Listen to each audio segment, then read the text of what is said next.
नमस्कार दोस्तों, मेरा नाम है विमल सिंह। बालाजी स्टडी अड्डा में आपका स्वागत है।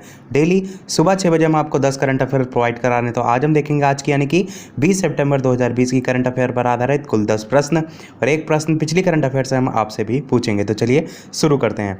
सबसे पहला प्रश्न कह रहा है कि हाल ही में होम्योपैथी केंद्रीय परिषद संशोधन विधेयक 2020 जो है वो पास हो गया है। तो 4 ऑप्शन दे रखे हैं, बताना है आपको कि किस में पास हुआ है, यानी कि सुप्रीम कोर्ट में, दिल्ली हाई कोर्ट में, राज्यसभा में या लोकसभा में। तो 4 ऑप्शन है। बात करते हैं उत्तर की, तो राज्यसभा आपका बिल्कुल सही हो जाएगा।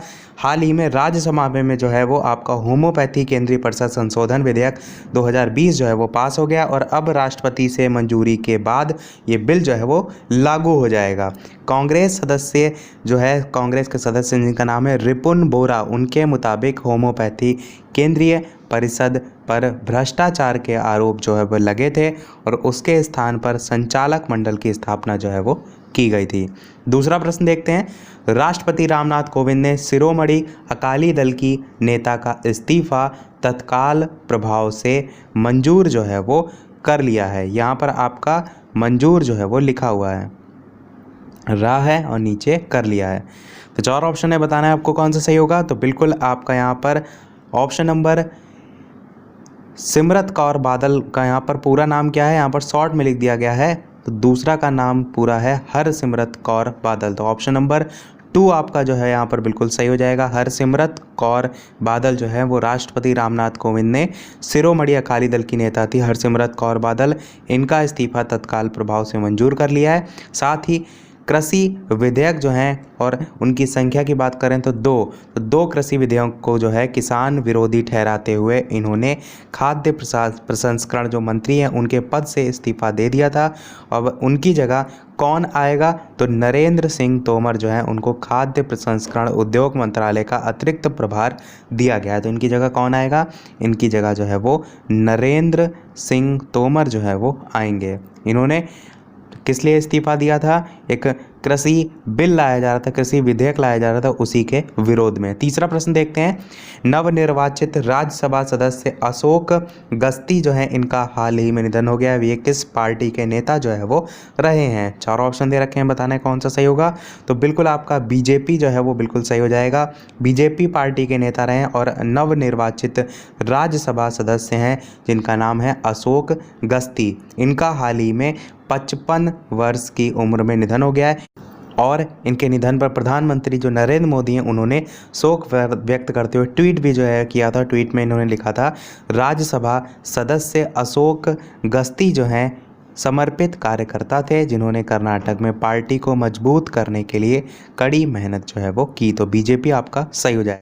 चलिए देखते हैं अपना अगला प्रश्न जो है वो चौथा प्रश्न कह रहा है कि शिक्षा पर राष्ट्रीय सांख्यिकीय संगठन की नवीनतम रिपोर्ट के अनुसार भारत में कितने प्रतिशत छात्र जो है वो पैदल स्कूल जाते हैं। तो 4 ऑप्शन दे रखे हैं। बात करें उत्तर की तो 59.7% आपका बिल्कुल सही हो जाएगा।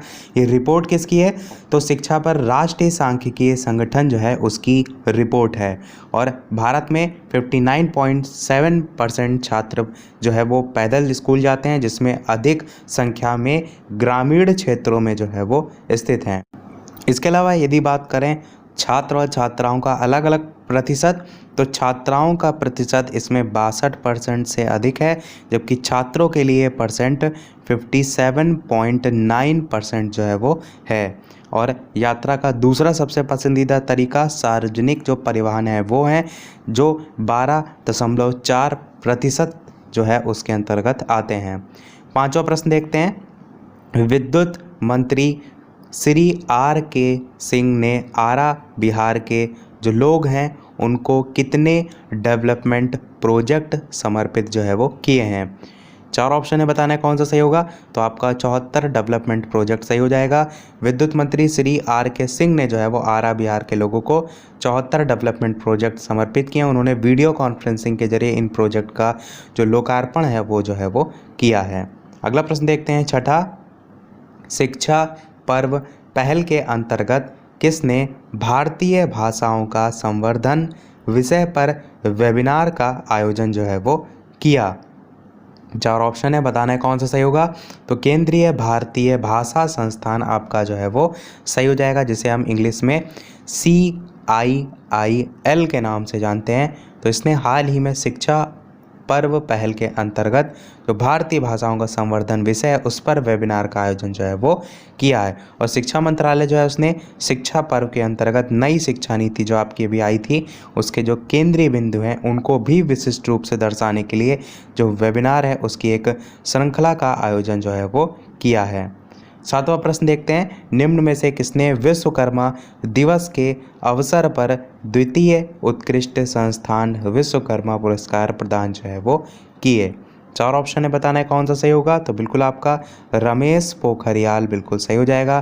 तो रमेश पोखरियाल जो हैं इन्होंने विश्वकर्मा दिवस के अवसर पर द्वितीय उत्कृष्ट संस्थान विश्वकर्मा पुरस्कार प्रदान जो है वो किए हैं। और इस वर्ष के पुरस्कारों के लिए 900 से अधिक संस्थानों ने पंजीकरण जो है वो कराया है। 14 श्रेणियों में चुने गए 34 संस्थान कॉलेज ऑफ इंजीनियरिंग पुणे जो है उसको समग्र श्रेणी में पहला पुरस्कार जो है वो मिल चुका है। आठवां प्रश्न देखते हैं, ऑनलाइन लर्निंग को बढ़ावा देने के लिए केंद्र सरकार ने कितने करोड़ रुपए का आवंटन किया है। चार ऑप्शन है, बताना है कौन सा सही होगा। तो आपका 818 करोड़ रुपए बिल्कुल जो है वो सही हो जाएगा। तो केंद्रीय शिक्षा मंत्री कौन है, रमेश पोखरियाल निशंक। उन्होंने कहा है कि ऑनलाइन टीचर ट्रेनिंग के लिए 267 करोड़ रुपए पहले ही आवंटित किए जा चुके हैं, जबकि शिक्षा मंत्री ने कहा है कि शिक्षा मंत्रालय ने केंद्र शासित प्रदेश और राज्यों के साथ कई परामर्श किए हैं और अब बात करें तो इतने रुपए का आवंटन जो है वो किया है। नौवां प्रश्न देखते हैं, टोयोटा किर्लोस्कर मोटर ने किस बॉलीवुड एक्टर को अपनी अर्बन क्रूज कॉम्पैक्ट SUV के लिए ब्रांड एम्बेसडर जो है वो नियुक्त किया है। चार ऑप्शन है, बताना है आपका कौन सा सही होगा। तो बिल्कुल आपका आयुष्मान खुराना जो है वो बिल्कुल सही हो जाएगा। तो टोयोटा किर्लोस्कर मोटर ने जो बॉलीवुड एक्टर हैं आयुष्मान खुराना, इनको अपनी अर्बन क्रूज़र कॉम्पैक्ट SUV के लिए ब्रांड एम्बेसडर जो है वो नियुक्त किया है।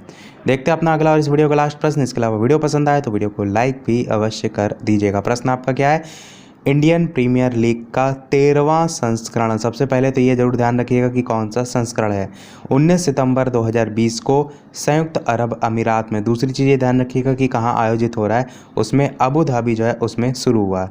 प्रश्न से ही आपको काफ़ी चीज़ें याद रखने वाली हैं। अब प्रश्न यहाँ पर यह पूछा गया है कि कुल कितने मैच जो है वो खेले जाएंगे। तो चार ऑप्शन दे रखे हैं, बताना है आपको कौन सा सही होगा।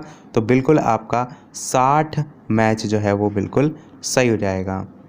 अब ये समझिए कि यहाँ से और क्या क्या प्रश्न जो है वो पूछे जा सकते हैं।